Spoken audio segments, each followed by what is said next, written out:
Ya, kota Jakarta adalah kota yang banyak diimpikan oleh semua orang tentunya. Yang sejak kecil aku ingin sekali bisa berada di kota Jakarta. Dengan gemerlapnya malam di ibu kota, membuat aku penasaran bagaimana rasanya hidup di kota metropolitan itu. Oh ya, sebut saja namaku Rafael, umurku 28 tahun, pemuda yang suka merantau. Sejak lulus sekolah, aku sudah mulai bekerja di luar kota, bahkan di luar pulau. Di Jakarta inilah yang belum pernah aku kunjungi. Sebagai anak rantau, aku suka mengelilingi kota untuk mengadu nasib.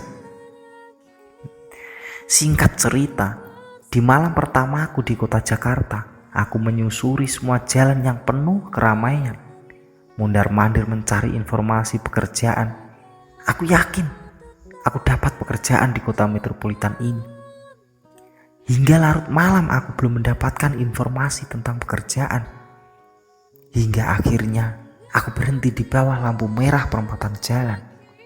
Yang tadinya banyak lalu lalang kendaraan, lama-lama menjadi sepi. Hanya ada beberapa kendaraan yang lewat. Sambil istirahat, aku tengok kanan kiri yang nampak makin sepi. Lagi asik istirahat, kulihat di seberang jalan ada satu mobil yang dihadang banyak sepeda motor. Sepertinya lagi terjadi perampokan.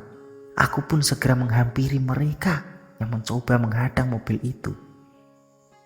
Dengan keberanianku, aku teriaki mereka yang membawa senjata untuk melakukan kejahatan. Dan penumpang mobil itu ternyata seorang perempuan yang umurnya sekitar 35 tahunan. Dan dia seorang diri. Dan dia pun sangat ketakutan. Aku menyuruh perempuan itu tetap berada di dalam mobil, sedangkan aku masih membereskan komplotan perampok itu.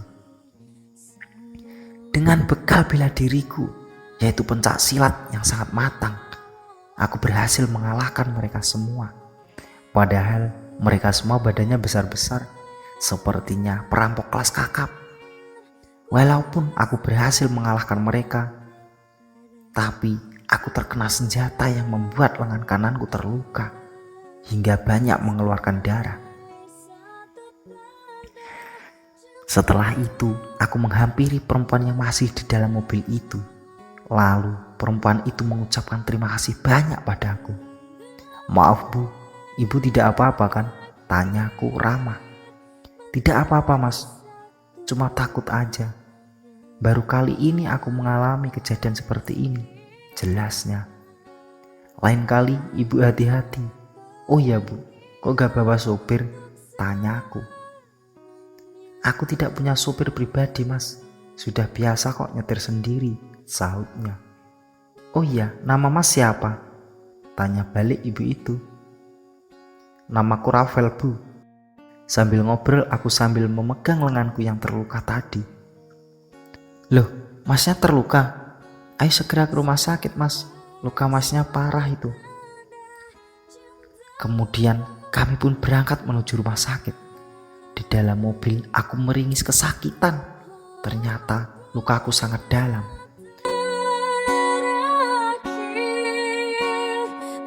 Beberapa menit kemudian kami pun tiba di rumah sakit itu. Waktu itu sudah hampir jam 1 malam. Aku pun langsung ditangani oleh dokter. Setelah semua beres, aku pun bingung mau kemana. Tiba-tiba ibu itu bertanya, "Mas Rafael mau kemana? Biar aku antar." "Oh iya, namaku Maya mas." "Maaf bu, sudah repotin. Aku juga bingung bu mau kemana. Karena malam ini malam pertama aku di Jakarta. Aku juga belum tahu jalan di sini. Karena aku ke Jakarta cuma modal nekat buat cari kerja," jelasku. "Ya ampun mas, jadi mas Rafael baru kali ini merantau di Jakarta?" tanya Bu Maya. "Ya sudah mas, ikut saja ke rumah. Kebetulan di rumah ada kamar kosong mas. Sebelumnya terima kasih banyak bu. Bu Maya sudah banyak membantu." Kan Mas Rafael tadi yang sudah membantu ibu. Coba tadi kalau nggak ada Mas Rafael, apa jadinya? Jadi anggap saja ini balas budi ibu ke Mas Rafael, pungkasnya. Aku tersenyum. Setiap ada orang yang membutuhkan pertolongan, pasti aku tolong, Bu, selagi aku bisa. Sampailah aku di rumah Bu Maya, rumah yang sederhana, tapi terlihat mewah. Hampir jam 2 malam aku nyampe rumah Bu Maya. Lalu aku diantarkan ke kamar kosong yang ada di belakang. Dan aku pun langsung beristirahat karena saat itu aku sangat lelah sekali. Selamat istirahat Mas, ucap Bu Maya. Aku pun segera memejamkan mataku yang sudah kelelahan.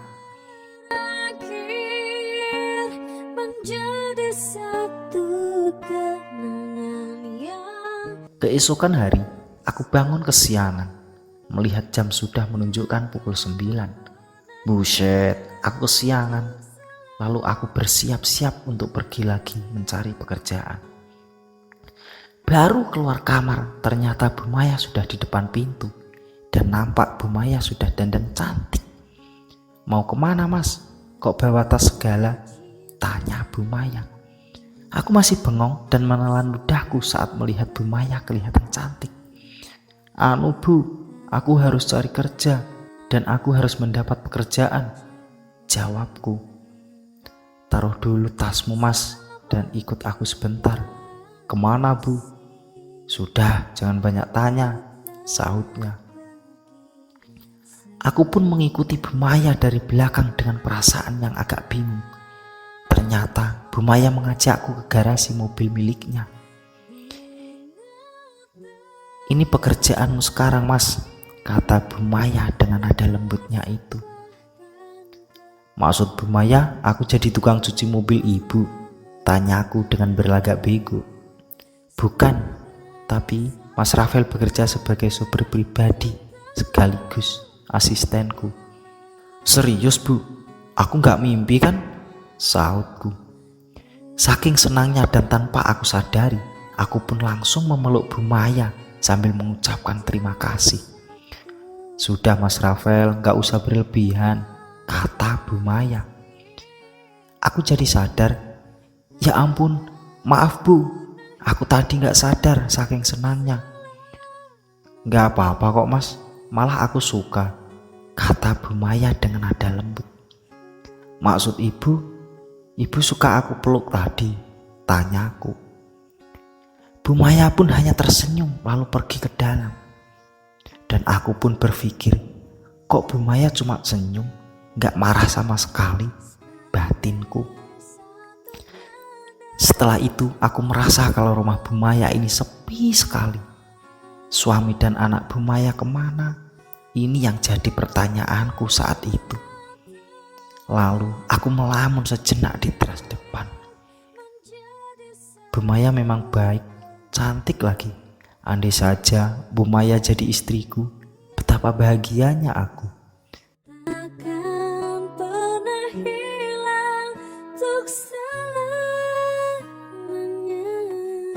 Tiba-tiba Bu Maya datang mengagetkan dan membuyarkan semua lamunanku. Bu Maya, bikin kaget aja. Oh iya Bu, dari tadi aku gak ngelihat suami dan anak ibu. Memang mereka kemana Bu? Tanyaku. Aku sudah berpisah sama suamiku Mas, dan anak-anak ikut sama bapaknya. Ceritanya panjang Mas. Itu semua memang salahku, yang selalu sibuk dengan karirku di kantor Mas, jawabnya. Oh gitu ceritanya. Maaf loh Bu, aku sudah lancang bertanya. Gak apa-apa Mas, daripada kamu penasaran, lebih baik aku kasih tahu sekarang, jawabnya. Ya juga sih Bu, jadi selama ini Ibu sepi dong di rumah sendirian tanpa ada yang nemenin, candaku. Kan masih ada pembantu, sahutnya. Maksudnya bukan itu Bu, tapi yang itu tuh. Sambil aku tunjukkan kode tertentu. Mas Rafael ini sudah larinya ke situ. Hehehe, oh iya Bu, Ngomong-ngomong, aku jadi lapar, Bu. Ya sudah, ayo kita makan di belakang, Mas, ajak Bu Maya. Singkat cerita, sudah 4 bulan aku kerja ikut Bu Maya. Selama itu pula tumbuh perasaan suka sama Bu Maya.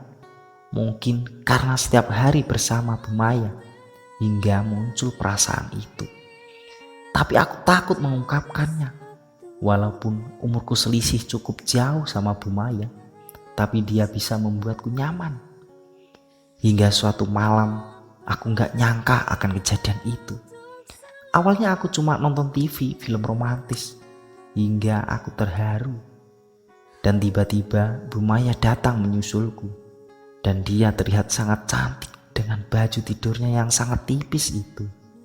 Sehingga nampak jelas pemandangan yang begitu indah dari tubuh dia. Kayaknya seru nih Mas filmnya. Iya Bu, aku sampai terharu nonton dari tadi. Kamu cengeng Mas, kata dia sambil meledek. Sambil menonton, aku sempatkan melirik dia yang duduk di sebelahku. Dan di saat aku melirik, dia pun juga ikut melirikku. Aku jadi gelagapan, takut campur malu, takut kalau dia marah sama aku. Tapi malah sebaliknya, dia pun justru mendekatiku dan dia bilang, Mas Rafael, bisa temenin aku malam ini? Aku takut. Semalam seperti ada yang mengetuk jendela kamarku. Katanya, Ibu serius? Ibu gak takut kalau nanti terjadi apa-apa? Kataku. Ngapain takut? Kan ada Mas Rafael di sampingku, sahutnya. Sepertinya Bu Maya sudah memberiku kesempatan. Mungkin cuma dia malu untuk berterus terang. Dan aku pun tidak menyia-nyiakan kesempatan malam itu. Hingga akhirnya kesempatan itu benar-benar aku dapatkan. Dan itu pun Bu Maya yang mulainya. Aku pun belum percaya dengan semua itu. Dan malam itulah malam yang indah selama hidupku. Bu Maya juga nampak bahagia, tersenyum, tersipu malu. Dan dia jujur bahwa dia juga punya perasaan yang sama sepertiku.